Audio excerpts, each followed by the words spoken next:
మార్చి 30, 2025 ఆదివారం ఈ కరిష్మా మదనపల్లి మార్కెట్ సంబంధించి స్టాక్ ఏ విధంగా వచ్చింది ఏమనేది ఈ వీడియోలో మాట్లాడుకుందామండి. అంటే నేటితో పోల్చుకుంటే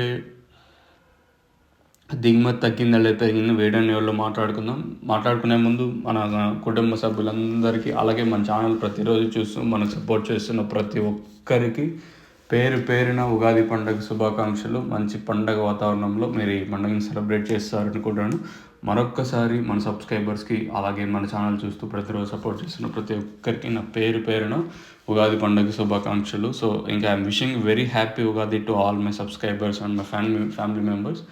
ఇంకా స్టాక్ విషయం మాట్లాడుకుందాం. మనం ముందుగా జీపీఆర్ అలాగే పీవీఎస్ఎండి లైన్లో దిగుమతి బాగానే తగ్గింది. లైన్ మొత్తం తీసుకుంటే ఓవరాల్గా లైన్ మొత్తం తీసుకుంటే దిగుమతి అయితే తగ్గింది. ఈ లైన్లో బాగానే తగ్గిందని చెప్పొచ్చు. ఈ లైన్కి వచ్చేసి సో పీవీఎస్కి వచ్చేసి ఒక 300 ఇంకా 400 బాక్సుల దాకా ప్రస్తుతానికి అయితే ఏమొచ్చాయి. ఇంకేమన్నా ఈ తర్వాత ఏమైనా వస్తే చెప్పలేము. ప్రస్తుతానికైతే దిగుమతి బాగానే తగ్గింది. అలాగే టీవీఎస్ మండి లైన్లో మాట్లాడుకుంటే మాత్రం ఒక 5% దాకా ఈ లైన్లో తగ్గింది ప్రస్తుతానికి వచ్చేసి.